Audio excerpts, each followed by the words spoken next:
mais uma vez agradeço, então. Pessoal, a ideia então é que a gente faça um debate, né? A gente é muito aberto aí, né? Então fique muito à vontade para perguntar, para interromper, para sugerir, né?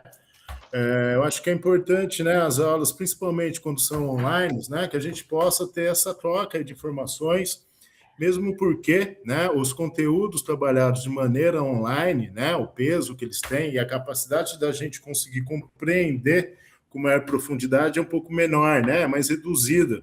Acho que a gente percebeu bastante isso durante o período da pandemia, na qual, então, né, a dificuldade, principalmente eu que trabalhava com alunos de graduação, também no ensino médio, a dificuldade que tinha, então, durante esse tempo, esse processo aí do aprendizado, né, o cansaço mental, a fadiga, né, de ficar diante da tela, era um pouco maior do que a interação ao vivo, né, com os colegas, ouvindo, né, sentindo ali, né, observando, sentindo cheiros, podendo tocar nas coisas, tá bom? Então, fiquem muito à vontade.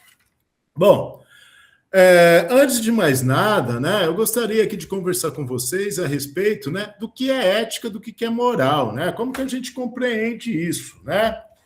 Bom, antes de mais nada, a gente tem que entender que a ética, né, ela é uma disciplina, é um campo aí, portanto, né, de compreensão, de debate, de estudo dentro da filosofia, né? Então, portanto, a ética ela se estrutura então a partir então de conceitos, de fundamentações teóricas as quais atravessam o tempo histórico aí da humanidade, né? Então a gente está falando de algo que surge aí na Grécia Antiga, 2.300, 2.400 anos atrás, onde já se discutia o que é ética.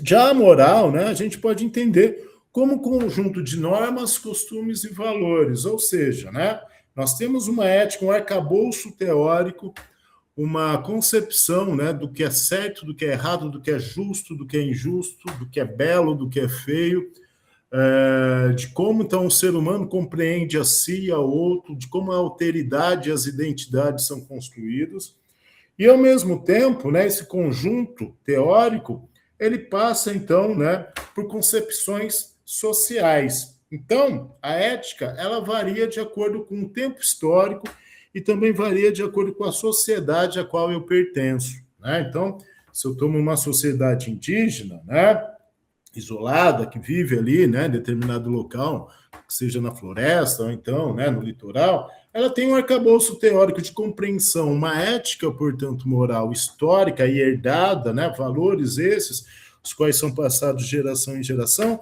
que é distinto, por exemplo, de uma sociedade industrial, né? O que é justo, o que é permitido, o que é considerado como correto, vai distinguir dependendo, então, da concepção e das necessidades desses indivíduos imersos nesse local.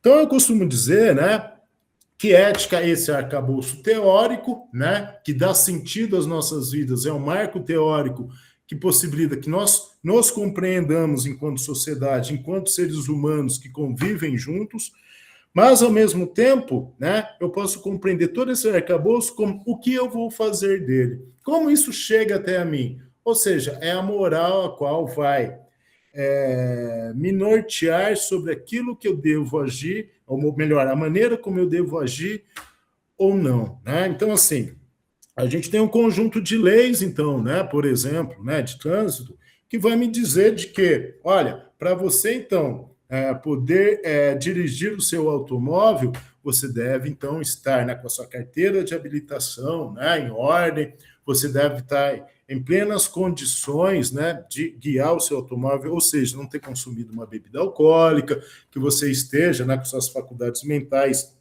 bem tranquilas, né?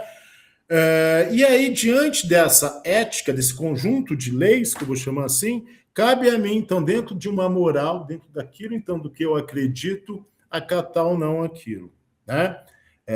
Naturalmente, muitas pessoas guiam, né? Apesar desse conjunto ético de leis, guiam alcoolizadas por aí, causam acidentes. Então, veja, eu tenho uma normativa, né? Que é uma normativa ética.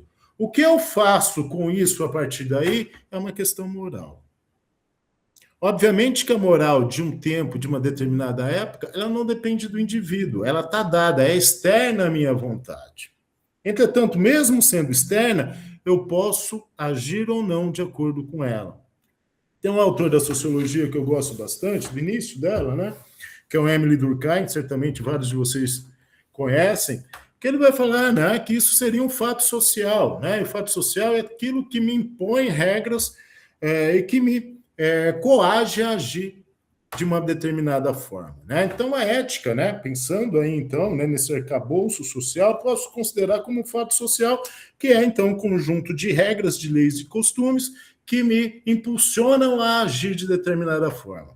Contudo, esse agir passa por um valor moral que, por vezes, pode ter um julgamento individual. Daí a não aceitação desse conjunto de leis por algum tempo, ou por algumas vezes, ou por uma opção de não adotá-lo. Tudo bem? Está aqui, pessoal? Ficou claro? Eu não estou enxergando vocês agora. Se alguém puder aí, tiver alguma pergunta, já. Tudo bem, professor. Claro. Certo. Bom, a ética, então, trabalha com regras e códigos teóricos do tipo metafísico, ou seja, né, são códigos os quais, né, estão na nossa subjetividade, eles são apropriados por nós numa questão, então, intelectual teórica, né? Já, né, a moral ela vai trabalhar com costumes, normas e valores, ou seja, o agir de determinada época e do ambiente o qual eu estou inserido, tá certo? Então, grupos sociais, mesmo vivendo sob determinada ética comum, agem de maneiras distintas de acordo, então, com as relações sociais as quais, então, eles travam entre si. A ética busca máximas invariáveis, ou seja, né, há um padrão de comportamento, uma forma de agir que espera-se que não mude de uma hora para outra, né? Já a moral ela vai variar de acordo com o contexto, né? Ou seja, né, não é legal mentir, mas se uma amiga minha fala de uma roupa que ela comprou e está super feliz e pergunta o que eu achei, né? Não vou falar que está feia. Espera-se que, né, eu tenha essa moral, né? Que obedeça essa ética de que eu não possa ofender as pessoas. Entretanto, eu tenho a opção de falar, olha, não gostei, acho que não ficou legal, e daí por diante, né? Então, a ética, ela refere-se à vida privada, né? Nossa vida individual, um conjunto de leis e de regras, e a moral refere-se à vida social, sempre, então, em contraposição, sempre em consonância com o ambiente qual estou inserido. Passando aqui, então... tem um pequeno vídeo, gostaria de passar para vocês, tudo bem? Acho que só para ficar um pouquinho mais... Ética e moral são dois... acho que está de ponta cabeça, né? Deixa eu ver o que aconteceu aqui.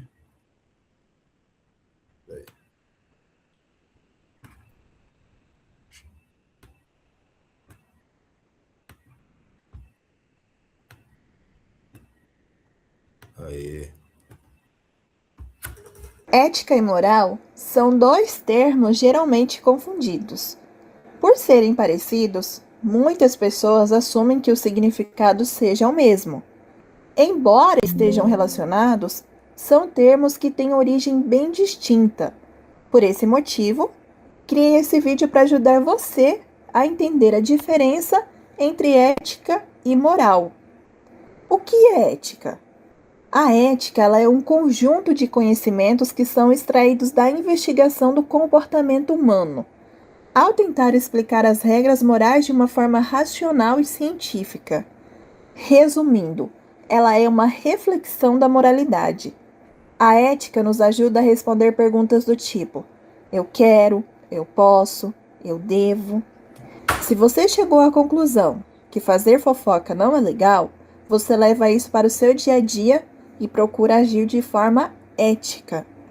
Há alguns exemplos de condutas éticas: não prejudicar pessoas no ambiente de trabalho, respeitar as leis e ter tolerância religiosa.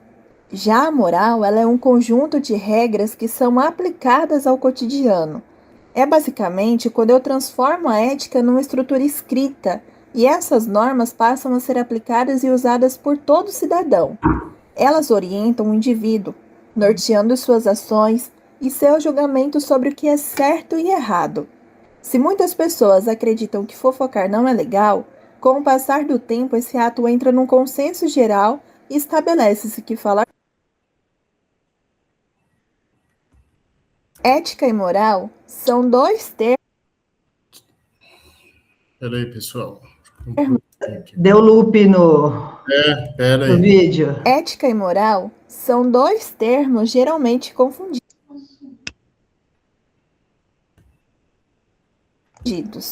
Leva isso para o seu dia a dia e procura agir de forma ética.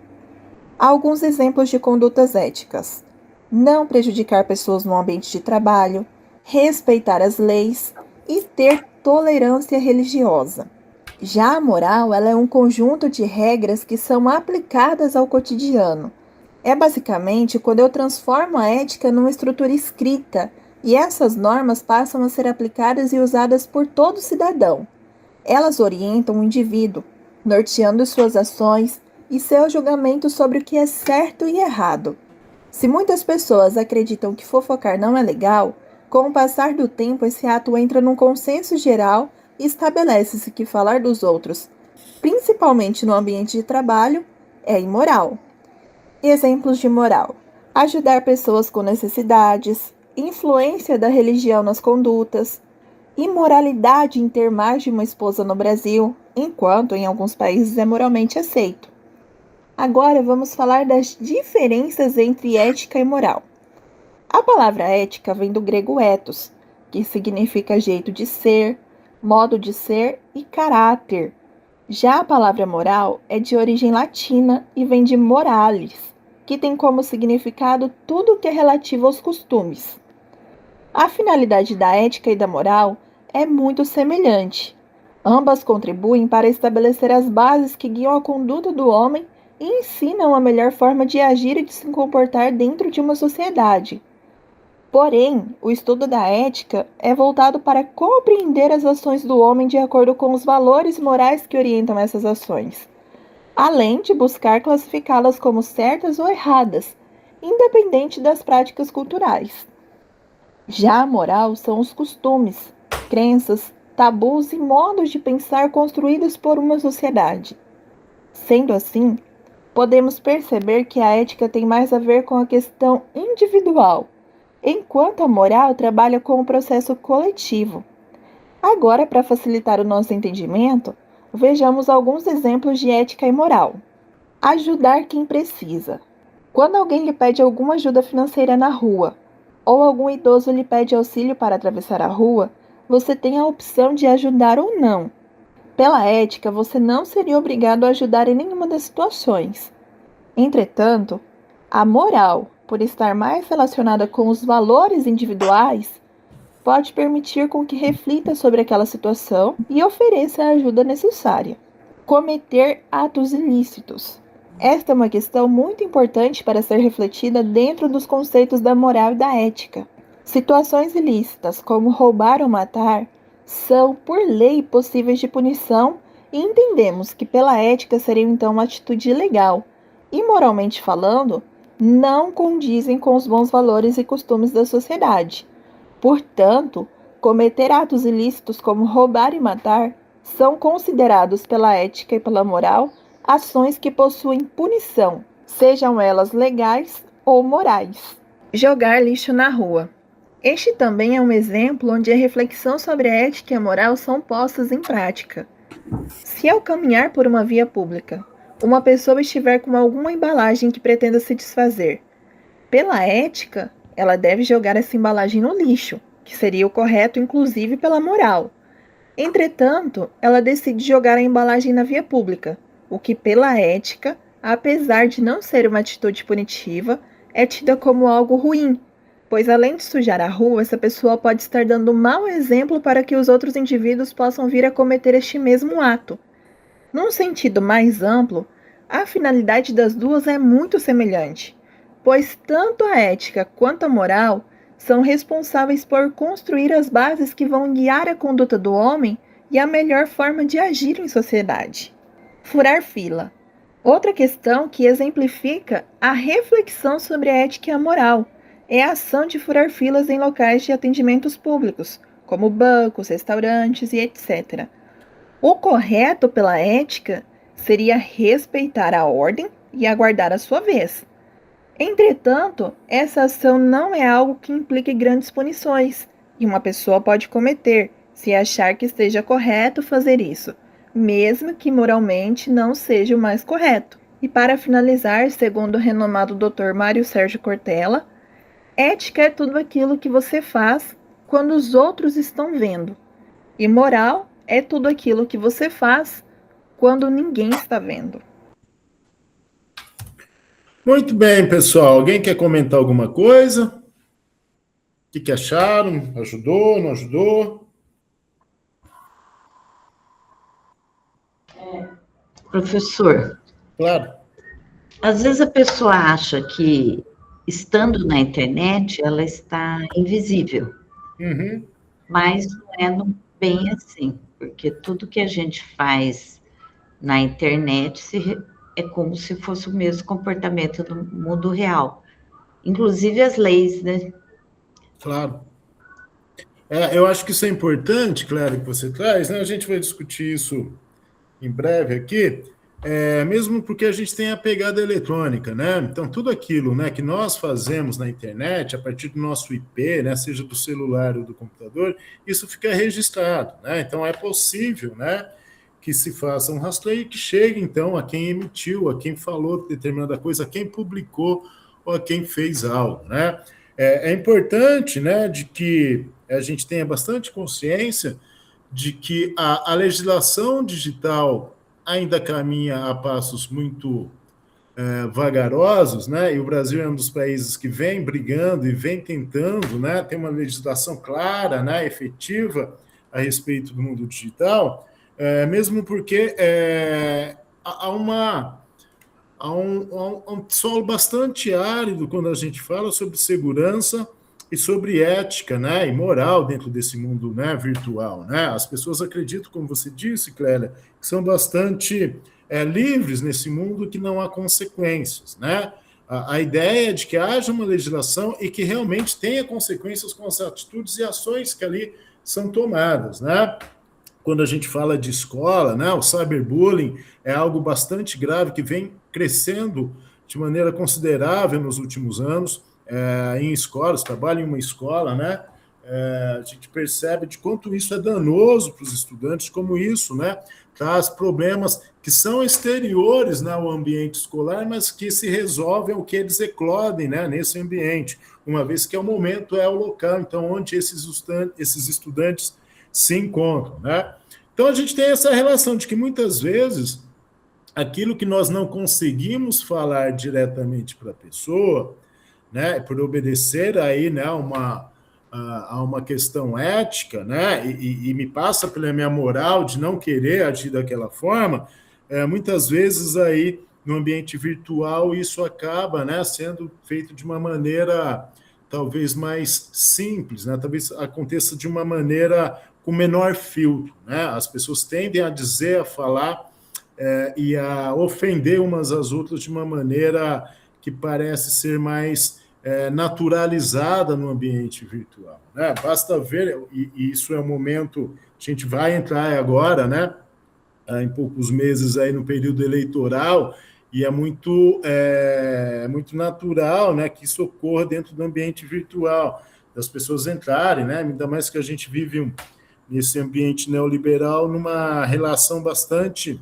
né, dualista, né, de que a gente não tem essa concepção de que o mundo, né, ele é feito a partir do combate, mas também do embate saudável de ideias, né, de que a gente tem uma dialética, que a gente precisa compreender o outro para compreender as nós mesmos, né? A história da humanidade se dá nessa concepção de que é necessário que a gente, então, né, aprenda com o outro não só a se relacionar, mas que a gente compreenda que talvez a posição do outro esclareça várias posições minhas, né? Então, é um período em que isso costuma aparecer, e eu acredito que, se não todos, a maioria já passou por alguma situação. Eu já passei, certamente, não uma, várias vezes, e hoje eu compreendo um pouco melhor de como os ânimos se exaltam, né, e de como aquilo te pega, né, de uma forma que você quer resolver, né? E isso é impossível, você está num ambiente virtual e que só faz com que hajam pessoas que se unam para dizer mal de uma, ou você fica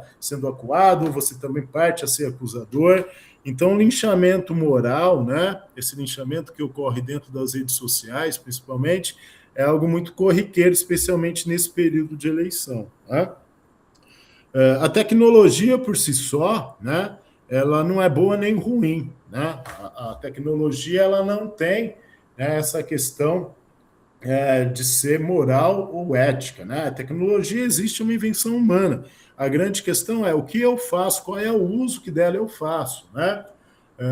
Há uma questão para mim bastante importante, que eu gosto de usar essa analogia, de quando nós passamos, então, pela Revolução Industrial, de como, então, os operários que passam a trabalhar nas fábricas e se sentem explorados e se sentem, então, em condições ali que são ruins para o desenvolvimento da sua atividade laboral e também para a sua vida pessoal, alguns se unem, né, no movimento dentro da história chamado de ludismo e passam a quebrar as máquinas como se as máquinas fossem as culpadas, né, pelo seu mal-estar.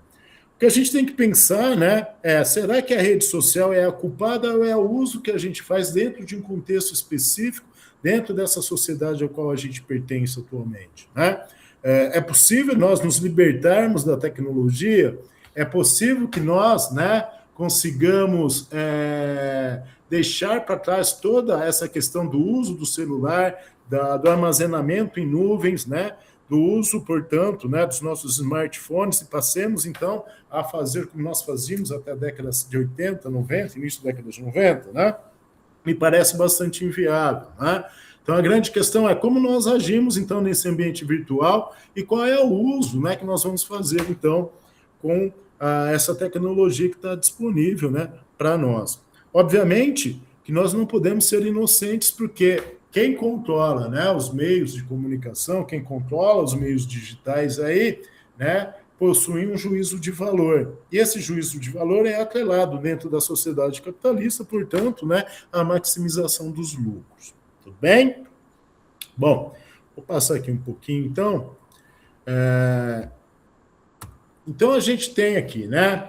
Nós tivemos aí, a partir de 2018, né, a implementação de uma lei que foi bastante discutida, vem sendo discutida desde 2010, que é a Lei Geral de Proteção de Dados Pessoais, né, a LGPD, que todo o ambiente corporativo, né, privado ou público, né, deve ser obedecido. Né? Então, em 2010, a gente teve a tramitação desse projeto de lei no Congresso Nacional, 16 e 17 a gente teve intensos debates a respeito.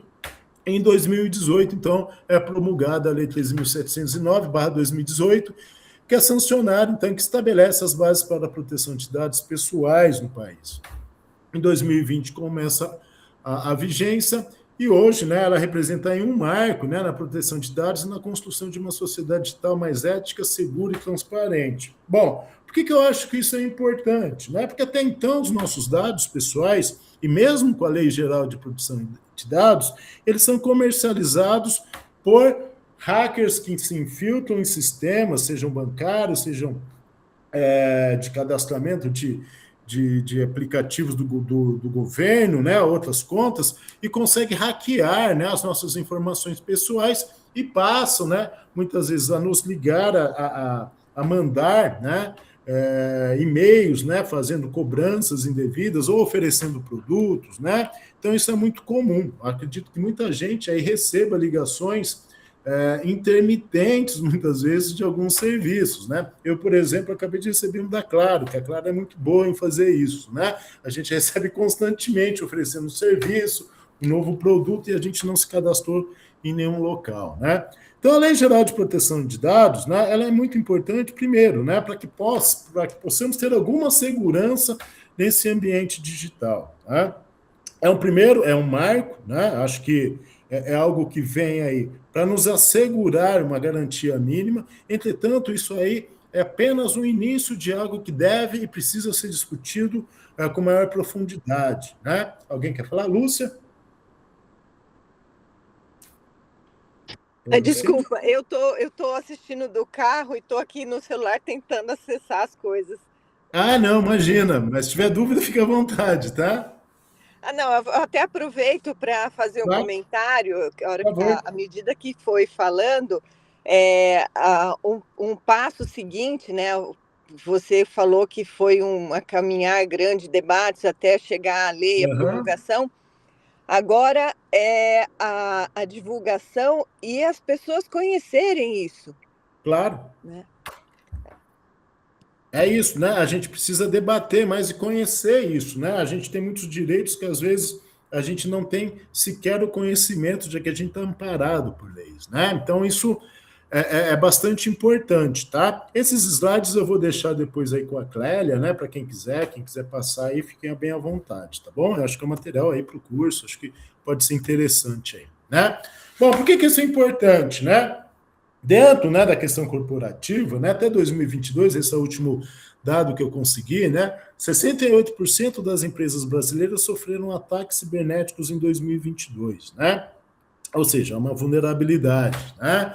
Então a gente tem aí questão de phishing, engenharia social, alucinações de IA e deepfakes, exposição de dados sensíveis e o prejuízo financeiro médio, né, por incidente de violação foi de 5 milhões de reais, né, médio, né? Obviamente teve empresas com muito mais, outras com bem menos, mas assim, a questão da segurança digital, a questão da segurança dos nossos dados pessoais não é apenas individual, ela também é corporativa, ela também remete aí à segurança, né, das nossas organizações públicas e privadas, de como isso, então, deve estar sendo visto e deve ser assegurado de uma maneira muito melhor, mais eficiente. Como eu disse, eu acho que a questão aí da Lei Geral de Proteção de Dados é algo aí que é bastante importante, que deve aí, como a Luciana, né, trouxe, ser melhor debatido, melhor conhecido por todos, mas eu acho que a gente precisa de uma discussão ainda maior sobre limites, né? Qual é o limite, né, da internet? Qual é o limite do que eu posso postar? Qual é o limite do que as empresas, especialmente, né, aquelas empresas com conteúdos mais sensíveis, até que ponto elas podem, então, fazer uso irrestrito das redes sociais e chegar a todos sem nenhum filtro, sem nenhuma segurança, né? É algo aí que me parece que é bastante importante. Bom, há 3 pilares aqui, né, dentro de uma confiança, que é chamado dentro disso, né, para que a gente possa confiar numa organização que tem aí uma confiança digital, é a segurança da informação, pilar 2, saúde mental, e pilar 3 que tem, então, né, esse tempo de inteligência artificial, né, o uso responsável, desenvolvimento de ferramentas que possibilitem não só que nós possamos ter uma segurança com os dados, com as informações que nós informamos ali, né, pelos prompts dessa IA, como também, né, de que forma isso é utilizado posteriormente, né, tendo em vista, né, de que a inteligência artificial ela não é inteligente por si só, ela precisa ser alimentada. E quem alimenta a inteligência artificial somos nós, seres humanos, nas nossas pesquisas, nos nossos prompts, que vamos refinando essas pesquisas, vamos aprofundando o conhecimento, até então que ela consiga fazer isso de uma melhor forma, né? Então, a inteligência artificial ela não é inteligente por si só, ela depende, então, do trabalho humano, desse trabalho intelectual, né, do ser humano, que nós, então,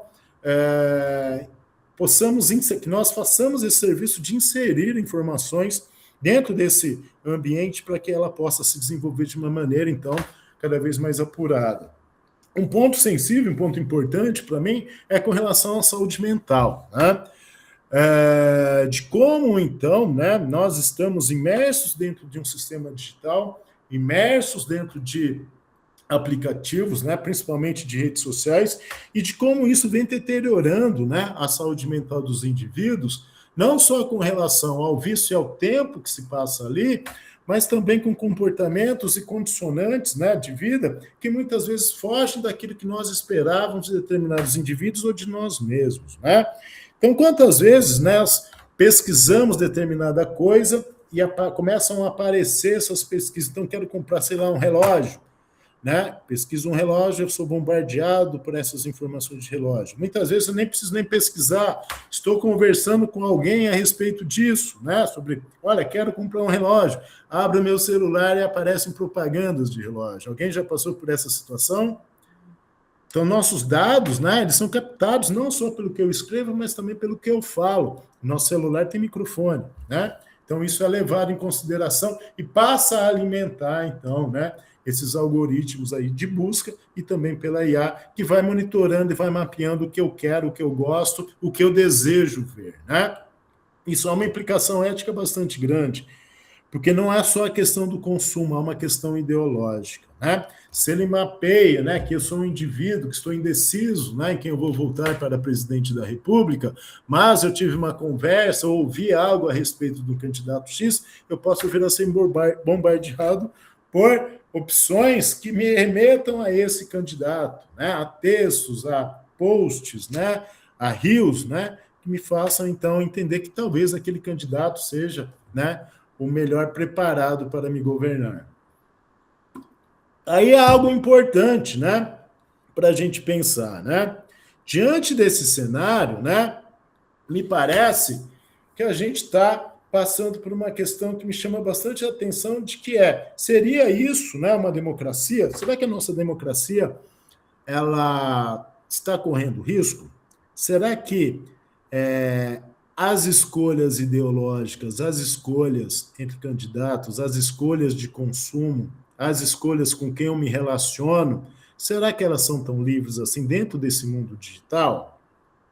Será que a partir do momento que eu faço escolhas dentro desse contexto digital, as escolhas que daí, né, ocorrem a partir desse momento, elas são isentas de valor? Será que elas são escolhas minhas ou elas são ditadas por uma empresa que quer e que obtém lucro a partir disso? Né? Acho que é uma questão importante, interessante para a gente pensar. Qual é o limite da liberdade, né? Para que essa empresa possa, então, monitorar, mapear os meus desejos, mapear os meus estilos de consumo e me ofertar sem parar produtos. Tá? Eu estou falando aqui com adultos, né? Eu tenho uma filha adolescente de 15 anos que passa com grande parte dos adolescentes muito tempo no celular. Ela tem um aplicativo que é o Family Link, que eu corto ali, né? Tem, sei lá, 1 hora de Instagram, depois corta isso, e óbvio que ela fica brava, que é só ela, de que todos os amigos têm, e de que eu sou o pai mais chato do mundo, mas é uma questão, qual é o limite disso, né? O que é seguro? Qual é o tempo seguro? Né? Acho que um pouco disso que a gente precisa pensar também, tá? Então, acho que uns passos aí, né, para a gente tentar evitar, né, danos maiores, a gente tentar manter a nossa crítica, aquilo que chega até nós, né? Então, para isso, né, a gente consumir de maneira crítica o que nos chega através aí das redes sociais, que chegam aí, né, através, né, dos aplicativos os quais nós usamos, né? Será que todos nós temos a habilidade de avaliar a origem, né, a veracidade das informações que chegam até nós? Né? Em tempos de inteligência artificial, será que é possível a gente, né, olhar para tudo e acreditar que aquilo realmente é real, de que aquilo realmente é verdade? Né? Pessoas, tem alguém perguntando no chat aqui, eu não estou vendo vocês, tá? Então, se alguém puder ler, se tiver perguntas, claro. Bom, outro ponto também é a comunicação ética, né? De como a gente, né, fala com o outro, de como a gente se comunica nesses tempos também, né? Será que a gente tem, né, uma linguagem respeitosa? Será que, por vezes, a gente não ultrapassa determinados limites? Nós não passaríamos se estivéssemos, né, na conversa pessoal, se nós não fôssemos mediados aí, né, por uma tela? Será que a maneira como eu ajo, né, ela seria da mesma forma se as minhas relações acontecessem de maneira espontânea, natural e ao vivo? Né? Será que eu agiria da mesma forma? Acho que é uma questão importante também da gente pensar em que momento, né, uma tela, um aplicativo me permite a exceder aquilo que eu, né, seria propenso a agir de acordo com a minha ética, com a minha moral. Em que momento eu me dou o direito de extrapolar aquilo? Né? E por quê? Mais do que isso, por que eu me dou esse direito? Porque eu me sinto tão confortável quando as relações são mediadas por uma tela. Tá? Quinto ponto, a pegada digital. Então, a gente precisa ter essa consciência, né, como eu disse anteriormente, de que tudo que nós, né, fazemos, tudo que nós, né, postamos, aquilo qual nós estamos consumindo dentro da internet, deixa um rastro. Né? Nós temos, então, portanto, né, uma rastreabilidade dentro do sistema, uma rastreabilidade dentro da internet, né? Então, muitas vezes, aquilo que eu posto, aquilo que eu coloco, né, que foi há um tempo atrás, mas eu tive uma fala homofóbica ou racista, uma fala que não foi condizente à moral, à ética estabelecida por aquele tempo histórico, por aquela sociedade, né? Isso pode depor contra mim, né? Alguém pode encontrar isso e trazer isso à tona. Olha, essa sua fala aqui, né, no dia tal, você se referiu a essa pessoa de uma maneira aqui preconceituosa, né? Isso acontece muito, inclusive, agora em época de eleição, né? As pessoas sempre encontram algo ali de alguém, né? E trazem isso à tona, né? Agora, a grande questão é até que ponto isso que vou encontrar agora é real, é montagem de IA, né? E mesmo que for montagem de IA, será que todo mundo consegue perceber e considerar que aquilo não é real por uma investigação? Será que é possível quebrar aquela informação falsa, fake, né, em contraposição à verdade? Quantas pessoas vão ser levadas a acreditar em mentiras porque não conseguem, não têm a capacidade de compreender que aquilo foi criado por uma inteligência artificial? Como a gente se defende disso? Como a gente faz, então, para compreender isso? Tudo bem? Perguntas, pessoal? Ninguém? Tudo bem. Tem uma pergunta, por favor. Só um minuto, do Mário Lúcio, perguntando sobre o que é engenharia social. Parece que você citou aí para trás. A gente vai ver ao longo do curso, mas... Desculpa, eu não entendi. O Mário está perguntando o que seria engenharia social. Tá, engenharia social, então, é de como estão as relações humanas, elas são construídas dentro de um aplicativo e de como espera-se posições, espera-se comportamentos diante, então, de estímulos dentro desses aplicativos. Então, portanto, né, Instagram, há uma engenharia social por detrás disso, que me faz com que eu fique passando o dedo e rolando tela infinitamente, caso eu esteja ali acompanhando, né, algo ali que me interessa, né? A partir do momento que eu fico mais tempo em determinado local parado, começa a vir para mim coisas relacionadas cada vez mais àquele assunto para que eu passe o maior tempo possível dentro desse aplicativo e dentro desse programa, dentro do Instagram, no caso, né? Então, veja, há uma questão, né, que é ligada, que é pensada e que é feita de uma maneira, então, a cativar, e não apenas a cativar, a fazer com que eu interaja cada vez mais e de maneira irrestrita com esse aplicativo. Então, o tempo, né, ele é monetizado. Quanto mais tempo eu fico dentro do Instagram, quanto mais coisas eu vejo, ou qual página eu entro, qual reels eu gosto, qual informação aquilo me interessa, né, há uma monetização para as pessoas que estão por detrás disso, né? Por aí vai propagandas, vai tudo outras questões, né? Mas, assim, a engenharia social por detrás disso é de como, então, o elemento humano ele pode ser condicionado dentro, então, de uma perspectiva de maximização do tempo de uso e de lucro. Tudo bem? Eu não sei se eu expliquei de forma a contentar a pergunta, mas eu fico aberto aqui para depois, tá bom? Professor Marcos, dá licença, tudo bom? Então, eu queria só reforçar um conceito que eu acho importante, e me corrija se eu estiver errada. Você sugere, então, que o ambiente digital pode proporcionar uma certa liberdade, entre aspas, ou seja, que como agimos com a nossa ética e a nossa moral na prática, fora do ambiente social, é diferente digitalmente? Olha, eu acredito que sim, né? Por quê? Né? Alguns condicionantes aí, né? Eu não tenho o olhar do outro, né? O olhar do outro ele é mediado por uma tela, a qual também eu posso escolher fotografias, eu posso escolher imagens, ambientes, as quais eu me pareça algo que eu não sou, né, na vida real, né? É muito comum aplicativos de namoro, né, acontecerem vias disso, né? Aquilo que você vê lá nem sempre representa a realidade, né, do que a pessoa é, né? Então, na realidade, dentro do mundo virtual, se nós não estabelecermos critérios práticos em que haja uma legislação, né, que puna, né, o agir antiético, né, ou que agrida a moral coletiva, né, no sentido de violação de direitos e deveres, né, a gente corre o risco de viver num ambiente sem lei. Portanto, um ambiente o qual me permite que eu faça e tome atitudes que são contrárias àquilo que se estabelece ou que se espera de mim, né? Então, assim, é muito comum pessoas que falam coisas, que pesquisam coisas na internet que não teriam coragem de agir e fazer ou pesquisar, né, na vida fora do ambiente virtual, né?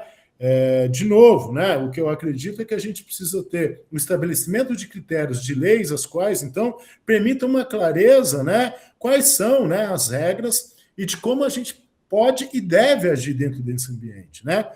Não é possível que nós vivamos dentro do ambiente onde não há regra, onde a regra é não ter regra, na qual as pessoas podem falar, podem dizer e podem agir de maneiras as quais a prejudicar a outra e não há uma punição clara e efetiva, a não ser, né, que muitas vezes ocorre um linchamento aí digital, né, as pessoas são canceladas e tudo mais, né.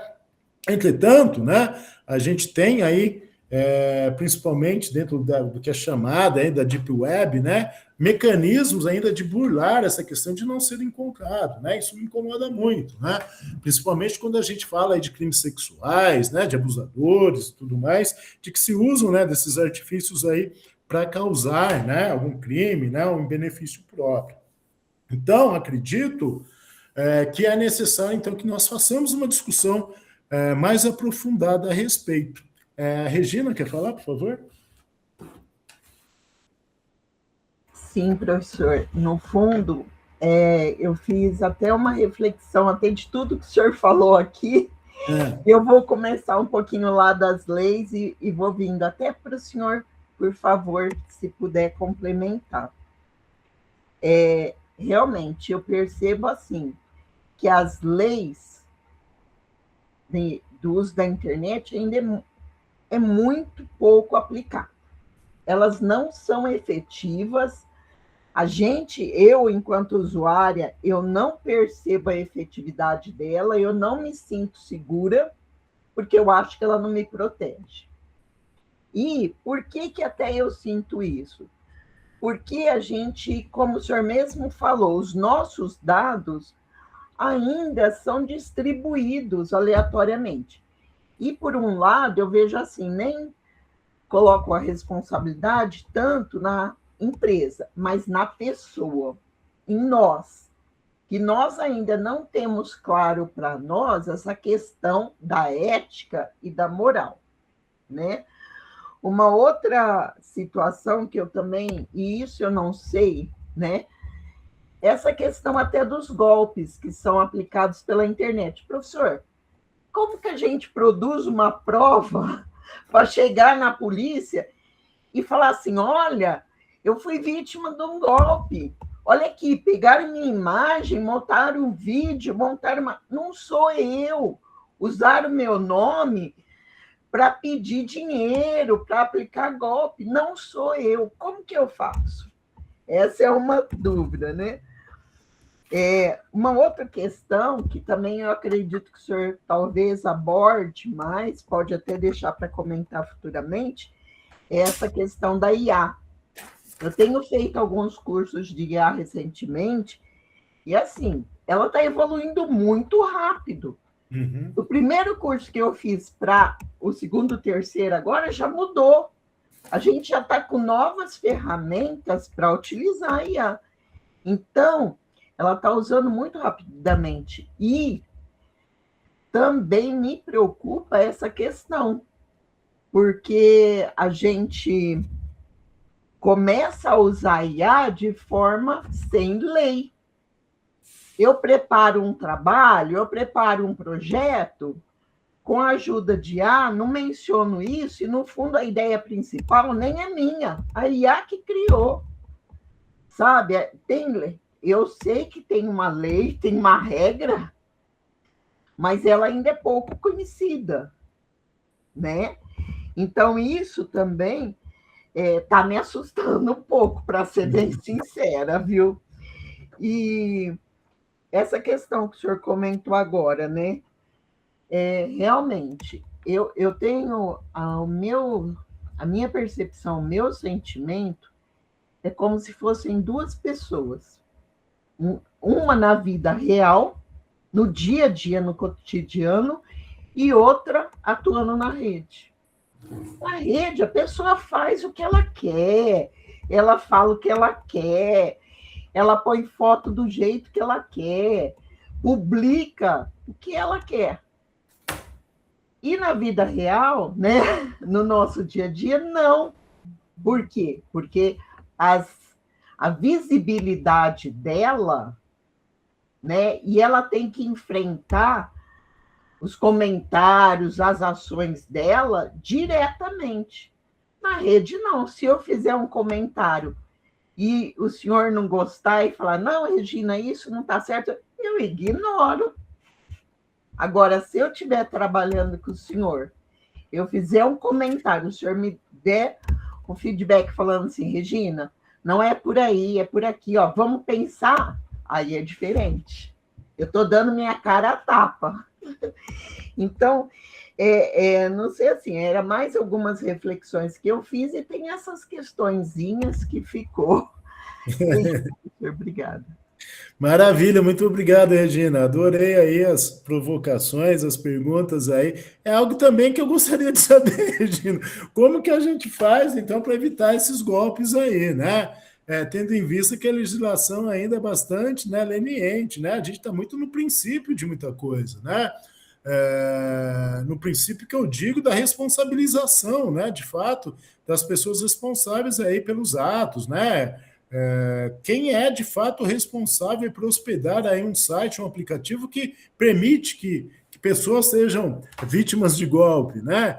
Quem será responsabilizado? Não, né? Isso não está muito claro e a gente precisa, né, responder a isso enquanto sociedade. A gente precisa, né, pensar de que a gente não pode existir dentro de relações sociais nas quais não tenhamos aí, portanto, né, um código de conduta claro, né, que prevê sanções, prevê direitos e deveres para todo mundo que está envolvido, né?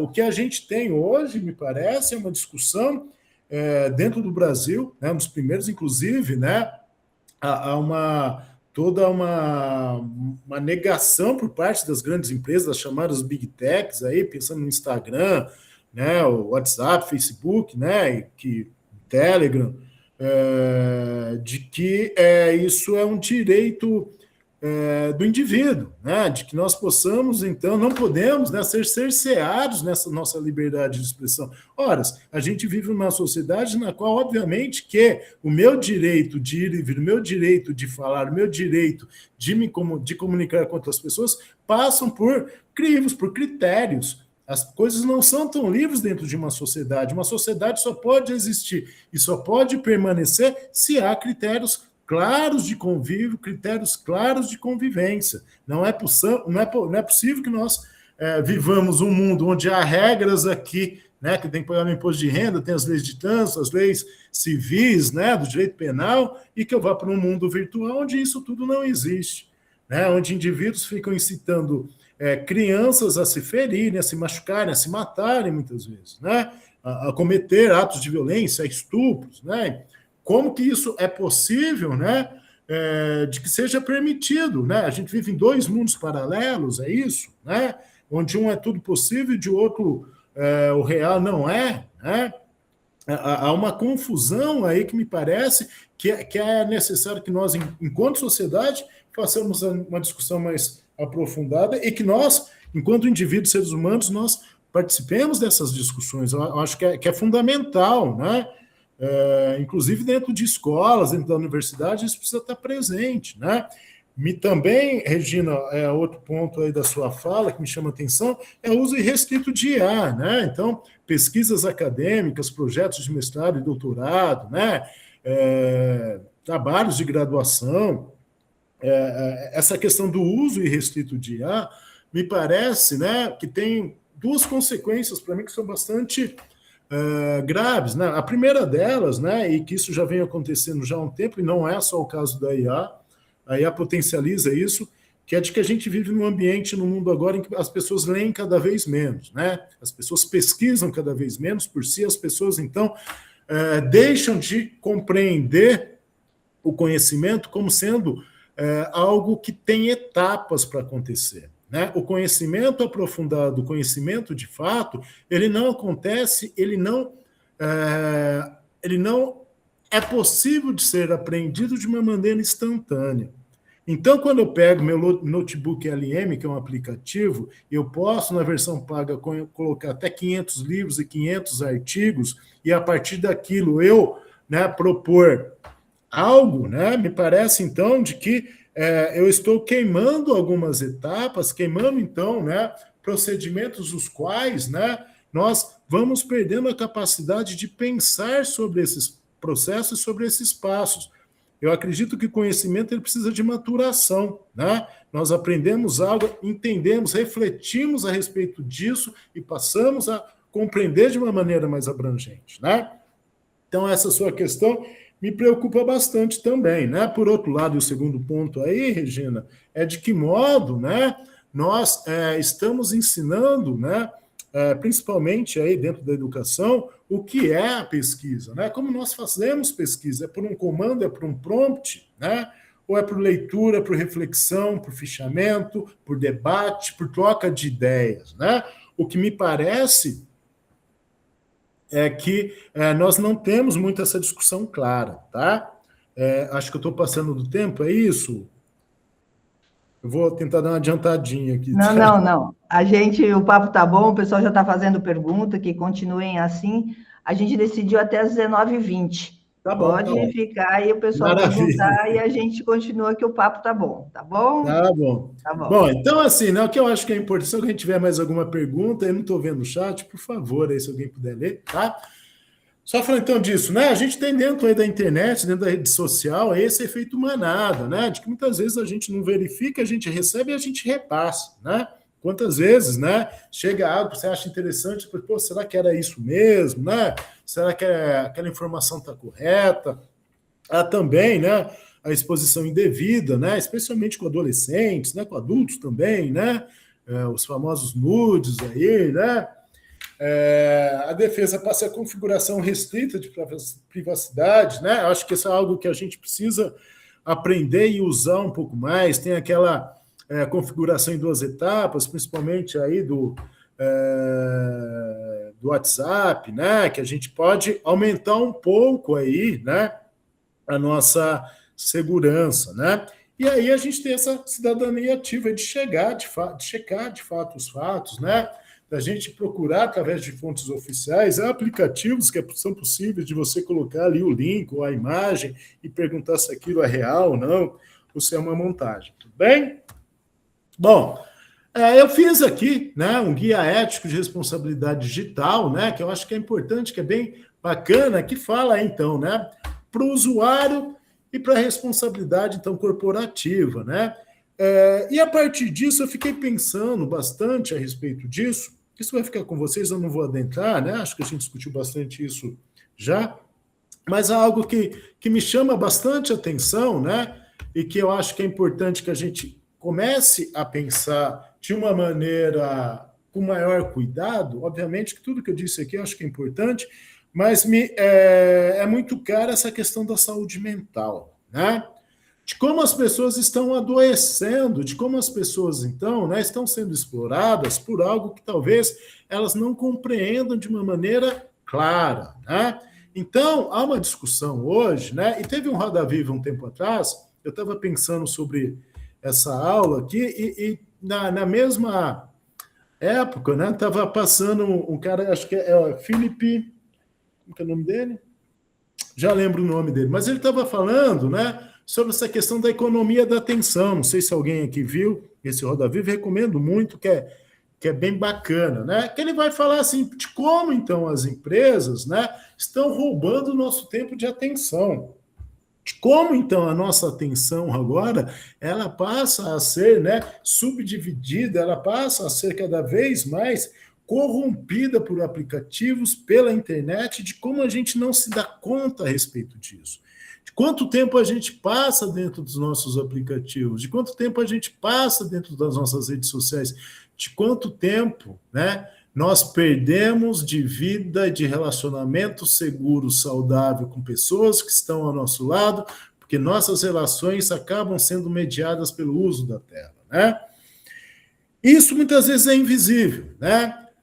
Isso muitas vezes a gente não tem a real dimensão do que é, né? Então é uma engenharia de distração aí que faz com que nós sejamos cada vez mais, né, levados a ficar mais tempo, né? Mais é um design aí da retenção, né? De como essas plataformas, então, elas são pensadas, né, para que a gente fique o máximo de tempo possível e tempo de tela contínuo, né? Tem aquela questão lá, né, da rolagem automática de telas, que só passar o dedo no celular, que isso aumentou drasticamente, né, o fato de nós ficarmos mais tempo nas telas. Até então, quando a gente tinha que abrir uma aba, abrir outra, né, para quem é mais velho aí, né, a gente, para passar de uma informação para outra, a gente tinha que abrir outra aba. Então, eram várias abas abertas, né? Dentro do aplicativo, então, né, do Instagram, Facebook, a gente não tem mais isso. Há uma rolagem automática de abas, né? Que na verdade é uma rolagem contínua e que não há cisão. Se a gente quiser ficar o dia inteiro naquilo, a gente vai ficar passando o dedo com informações que vão capturando o meu desejo, o tempo que eu fico, e uma coisa que me chamou mais atenção, e eu passo a ser bombardeado cada vez mais aquilo, né? Então, a engenharia, né, desses aplicativos é pensada de modo, então, a fazer com que eu fique o máximo de tempo possível.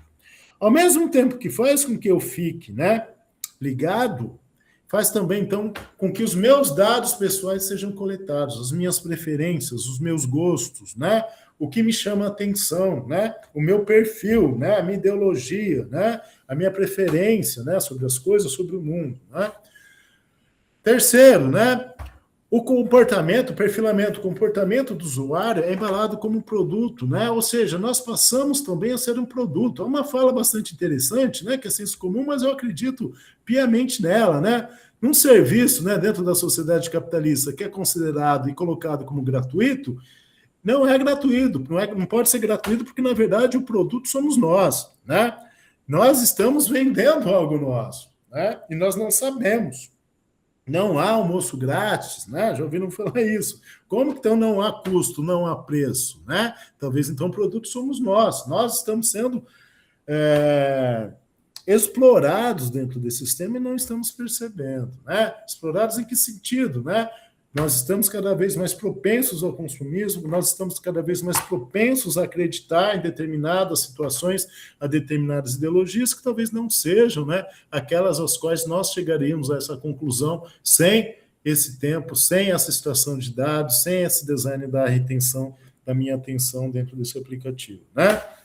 Então, o objetivo central desse modelo aí, né, social, desse modelo aí dentro da internet, dentro desse mundo digital, né, nunca foi a verdade a educação, a relevância social, mas sim a maximização dos lucros e o engajamento, fazer então com que eu fique o maior tempo possível dentro desse lugar, dentro desse sistema, usando esse aplicativo.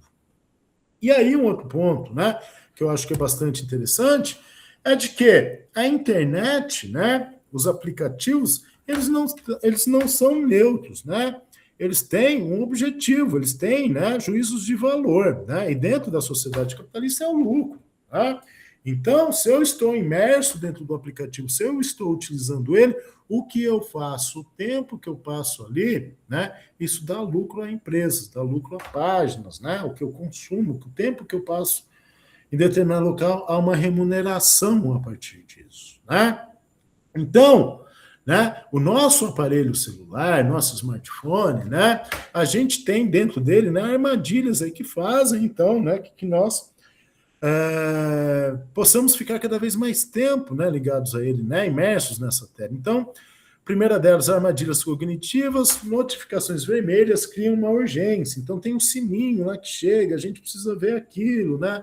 As pessoas pedindo, né, amizade, as pessoas comentando algo, alguma informação que chega. Então cria essa ilusão, né, de que tudo é urgente, né? E eu acredito, né, que a gente vive num mundo de cada vez maior ansiedade. Essa ansiedade também é fomentada, né, se não total, na maior parte, pelo uso aí das redes sociais, por essas armadilhas aí em que colocam com todas as informações que chegam até nós através do smartphone são urgentes, são necessárias, são imprescindíveis e não podem ser deixadas de ser vistas naquele momento, né? Esse é um ponto bastante importante. O outro que eu já falei da rolagem infinita, né? Então não há pontos de parada, não há pontos naturais para reflexão. Como eu disse, a gente não muda de uma aba para outra, a gente fica todo o tempo ligado ali, né, dentro desse smartphone rolando aí, né, a tela sem parar, né? E aí as métricas de vaidade, né? Quantas pessoas curtiram o meu post? Quantas pessoas gostaram daquilo que eu fiz, né? Quantos likes eu vou ter lá naquela foto que eu tirei na praia no final do ano, né? Então, né, tem essa métrica de vaidade que vai substituir objetivos pessoais, né? Então, eu não vou pegar o meu livro e terminar ele de ler, porque eu já fui recompensado aqui, né, por vários coraçõezinhos, por vários likes, por vários amei aqui dentro da rede social, que me deu esse bem-estar que é automático, que é instantâneo. Então, aquilo que me dá um pouco mais de trabalho, né, eu deixo de lado e passo mais tempo, então, dentro dessa rede social. Bom, ponto aí para a gente pensar, a liberdade de escolha consciente é sistematicamente corroída, né? Será que estou escolhendo de uma forma consciente, né? Por mecanismos de persuasão algorítmica, ou seja, eu sou levado a acreditar de que aquilo é urgente, aquilo é o mais importante e, ao mesmo tempo, aquilo me dá prazer. Ao mesmo tempo, aquilo é um aliado à solidão. Ao mesmo tempo, aquilo só diz o que eu gosto. Ao mesmo tempo, aquilo está me dizendo que eu sou importante. Ao mesmo tempo, aquilo está dizendo que eu sou inteligente. Ao mesmo tempo, aquilo está dizendo que eu sou legal, que eu tenho muitos amigos digitais, né? Então, até que ponto, né, as liberdades que nós tomamos a partir desses aplicativos, dessas redes sociais, então me permitem refletir até que ponto, né, são escolhas pessoais ou são escolhas impostas. Perguntas? Não? Então tá. Então a gente tem aí uma questão também do aumento do uso de telas cada vez maior aí pelas infâncias, né? Então a gente tem aí, né, os índices de ansiedade e depressão e a adoção de smartphones. Entre 2000 e 2005, aí a taxa bem pequena, né? A partir, então, né, de 2005, 2007, né, 10, onde começa a se popularizar cada vez mais, né, o uso dos smartphones, isso explode, né? Então a gente vê aí a linha de adoção de smartphones em massa e o índice de ansiedade e depressão, né? Bom, será que isso é o acaso? Será, então, que esses índices aí, eles não têm uma conotação, eles não caminham juntos, né? Esse é um estudo que saiu no Le Monde, que eu acho bem interessante, né? Quem quiser, depois eu posso enviar o link aí, né, para as professoras aí que estão ministrando o curso, aí, que estão aí por detrás, para encaminharem para vocês, né? Então, eu acho que é algo que é bastante importante da gente pensar, né? Até que ponto nessa sociedade que vem se medicando e que vem se automedicando, né, principalmente aí por psicotrópicos, né, por doenças de origem aí mental, né, pelo sofrimento mental, pela saúde mental, até que ponto, né, o uso irrestrito de celular e das redes sociais não estão por detrás disso, né? Então tá aí, né? A construção da autoestima foi terceirizada para a validação digital, submetendo crianças a uma pressão permanente por padrões irreais de popularidade e beleza, né? Então, é muito comum, né, adolescentes estarem muito satisfeitos com o seu corpo, horas por ser muito magro, horas por se acharem obesos, horas por ter um nariz pequeno, horas por ter um nariz grande. Há um padrão, então, que foi fomentado que é incompreensível, que é irrealizável. A gente nunca vai conseguir atingir esse padrão esperado dentro da rede social, dentro dos aplicativos, porque ele não existe. porque ele é feito para que nós não possamos atingir, para que nós sempre estejamos nos comparando a alguém, né? Então, a gente vai colocar a nossa melhor foto daquela viagem inesquecível do final do ano, mas aí tem um colega que coloca aquela naquele lugar que você acha mais legal ainda que você se compara, né? Ou então que você não tenha nenhuma foto legal, aí que você vai fazer, eu vou postar aquela de quinta-feira, acho que tem um nome isso, né? Que tem esqueci, que é uma memória de algum lugar, de algum dia que você coloca ali, de algo que você viveu, já que você, né? Reles mortal, você não tem uma vida interessante todo dia, né? Então você precisa tomar esse recurso de tentar resgatar algo do passado para você voltar a ser interessante para o olhar do outro, né? Então a gente está vivendo um mundo no qual nós somos julgados cada vez mais por esse olhar, que é um olhar distante, que é um olhar criterioso, né? E que ele fomenta, então, a minha aceitação ou então, né, a minha ridicularização, então a minha insatisfação com a minha vida, com o meu corpo, com a minha forma e com aquilo qual eu me cerca, né? Sempre haverá uma vida melhor, sempre haverá algo, né? Veja como isso se assemelha, né, ao capitalismo, né? O capitalismo é algo que foi criado porque não tem fim, o consumo irrefreável, né? Como que eu posso me satisfazer se eu estou satisfeito, eu não consumo? Né? Se eu estou feliz com aquilo qual eu tenho, eu paro de consumir. Então, é necessário que seja construído padrões de não aceitação, padrões de comparação, os quais, então, eu não consiga, né, estar plenamente satisfeito, a não ser que seja ali por alguns minutos, então, algumas horas. Tudo bem? Perguntas, pessoal? 7h10. Bom, então temos aqui, né? Tem outro, por favor, quer falar? Acho que não estou te ouvindo. Acho que não estou ouvindo. Quem tiver alguma pergunta, desculpa, pode fazer, senão a gente continua aí. Então, vamos lá. Então, tá. Bom, tem um autor também, né, um autor da sociologia que eu gosto bastante, né? Que é o Bauman, né? Que ele fala muito dessa sociedade líquida, né?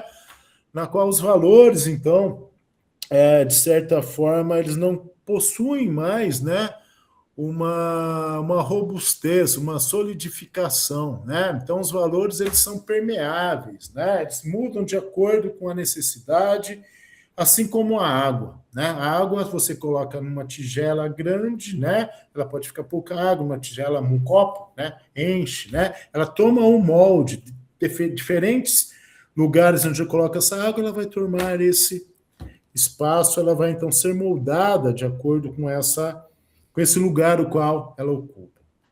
Então, né, uma reflexão, né, sobre essa questão, né, do Bauman, né, pensando aí, né,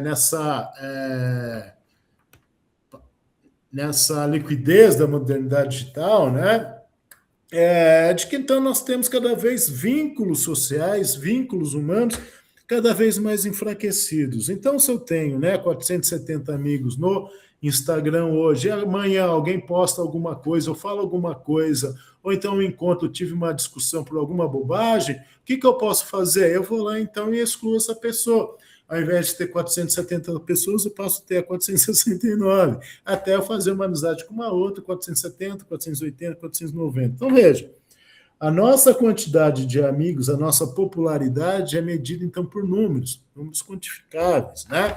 Então, as nossas relações, elas são cada vez mais descartáveis e efêmeras. Eu não sofro para terminar, né, uma relação mediado por uma tela, né? Talvez o meu amigo nem perceba que eu excluí, ou então apenas o bloqueei para que não veja as minhas postagens, né? Eu mostro para ele só o que eu quero, ou aquilo que eu considero que seja interessante para que eu possa mostrar a ele, né? Então, veja, há um controle que a gente não tem na vida real. E esse controle não necessariamente faz com que nós tenhamos uma vida melhor no sentido de relações mais aprofundadas e duradouras. Na verdade, o que a gente tem são relações cada vez mais fugazes, né? Cada vez mais relações que elas são descartáveis, né? Bom, Nossa sociedade, então, que ele vai falar da presença, né, da soda, a gente tinha, então, uma construção de consensos, a gente, então, tinha dialética, né, tese, antítese, síntese, a gente chegava a algum lugar, né, essa parede é branca, não é amarelo, vamos discutir, então tá, concordamos que ela é bege, né, perceba, então, né, que a gente conseguia até então, né, estabelecer um diálogo, né, uma dialética que permitia que ambos aprendessem. A partir agora, então, né, das plataformas digitais, a gente, então, está imerso, então, a métricas de engajamento em conflito que descartam, né, que não permitem, então, que nós possamos aprofundar, então, as nossas relações. Da mesma forma, né, quando a gente pensa na atenção, né, a gente conseguia contemplar, a gente conseguia ter o tempo, então, de refletir e de conversar a respeito daquilo que a gente sentia, né? Atualmente, então, essa atenção é cada vez mais acelerada, cada vez mais contínua, cada vez mais fragmentada, né? Então, a gente tem fragmentos de conhecimento, a gente não tem esse conhecimento como algo aprofundado, como algo, então, que me faz refletir, que me faz, então, tomar posições, atitudes, ou que me leve, né, a uma outra forma de pensar a partir daquilo, então, que eu inaugurei. Tudo bem?